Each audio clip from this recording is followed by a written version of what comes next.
Today's expectant parents often opt for gender reveal parties, baby shower level events that reveal and celebrate a child's gender even before it's born. But on the opposite end of our cultural fascination with gender is another approach altogether, and it's called gender neutral parenting. Here to shed some light on this alternative trend is research psychologist, psychotherapist, and author, Dr. Frida Birnbaum. Thank you for joining us. Thank you so much. A pleasure to be here. Yeah, Thank you. I mean, this is an interesting topic. So why are parents choosing a gender neutral parenting style? You know, it's just amazing what's going on today, and that is that parents want their children to be treated equally no matter what their gender is. So there's no stigma, there's no discrimination when there's a name involved. And it frees the children also to have an identity that encompasses who they are rather than how they're supposed to be seen, male or female. Okay, and another thing that's popular, gender fluid names. Why is it becoming so popular, and what are some examples?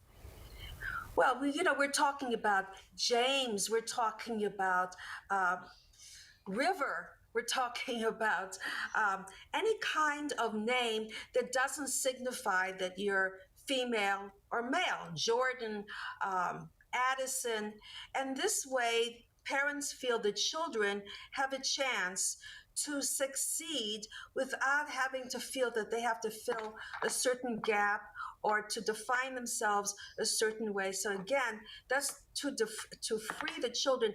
And they're even choosing nursery rooms that are gender free, clothing, activities, anything, you name it, that doesn't specify who that child is supposed to be. So that child can feel that male, female, there's no place that they're being put into, boxed into, before they can really go ahead and define themselves. Yeah, would you say gender neutral parenting is a step in the right direction?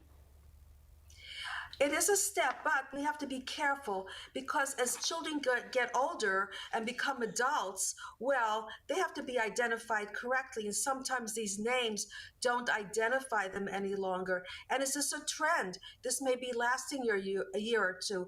And then we're going to go back into the classic names. And then we have to think about bullying. What about that? What about children in school? If their names are very different, they could be bullied as well. So all these things have to come into the criteria of choosing a name. Yeah, and you kind of touched on it a little bit, but would you say, are there any downsides to gender neutrality? Yes.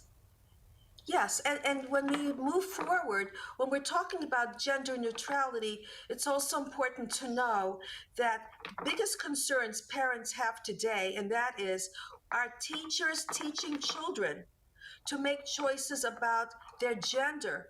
And the answer is absolutely not.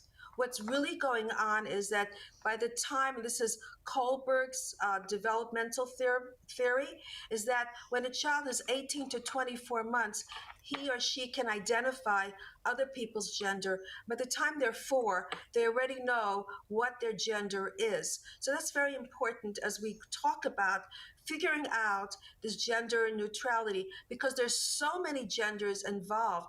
I even wrote it down because there's just about, I don't know how many, gender neutral, non-binary, a gender, pangender, gender queer, two-spirit, third gender, and all, none, or a combination of all.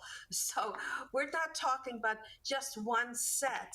And to be open to all that is teaching children in school how to go ahead and accept everybody for who they are. So it's a good thing they're doing for these kids, but by all means, they're not defining their gender roles. That's already been defined. And when you're born, the hormones, prenatal, postnatal hormones, genetics determines that as well. Yeah, when it comes to parenting styles, there's always going to be one way that people might do their own parenting way, and other people will disagree. But it's good that these conversations are happening so that people are able to talk about it, whether they disagree or not.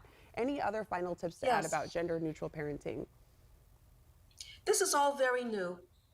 And for a lot of parents, it's very scary because they feel that they have to go in a different direction. And because of that direction that they feel they have to go into, what happens is that they make choices. Don't worry about fitting in. Worry about what's right for you, what is comfortable for your child. Your child will tell you what it is that they need. Listen, go forward, and don't try to fit in. That's the most important part Yeah. of this whole gender neutral situation. Dr. Frida Birnbaum, thank you so much for joining us this morning and Thank you. for providing some insight about this topic. For more information, you can go to drfrida.com.